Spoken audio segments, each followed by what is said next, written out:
બોલો દાદા, શું નામ છે? મહેન્દ્રભાઈ સોની, મહેન્દ્રભાઈ સોની. કઈથી આયા? અમદાવાદથી. અમદાવાદથી. વૃદ્ધાશ્રમમાં રહેવા આયા? હા, રહેવાય.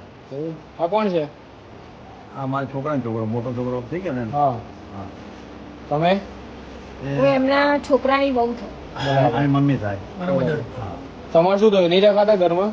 મને તકલીફ છે કમર, ઢીચણ અને સર્વાઇકલ. આ નોકરી જતો રહે સવારે, બરાબર. રાત્રે 10 વાગે ઘેર આવે. એ બેન આ વહુ છે એકલો હોય આખો દાડો. મને ઘરમાં એકલો ફાવે નહીં. મારા પગની તકલીફ ફ્રેક્ચર થઈ ગયેલું છે. બરાબર. હું 6 હાથ મહિને એમના ઘેર મને રાખ્યો. પણ એ બિચારા હેરાન થાય, વહુ રહે એટલે આપણે જોડે રહેવાય નહીં. હું હેઠળ રહેતો ઉપર ને ઉપર 3 કલાક 6 કલાક રહેતો. બરાબર. એટલે મને ગમે ત્યાં એને કદાચ આશ્રમ મૂકી દો.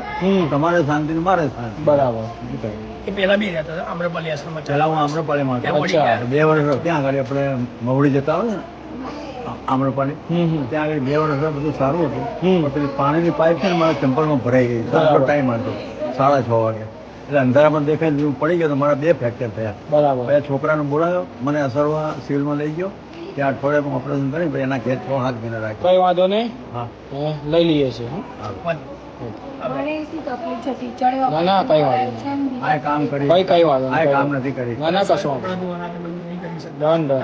બધા કામ વાળા રાખવા પડે. હીરા તો રાખી લે પણ પછી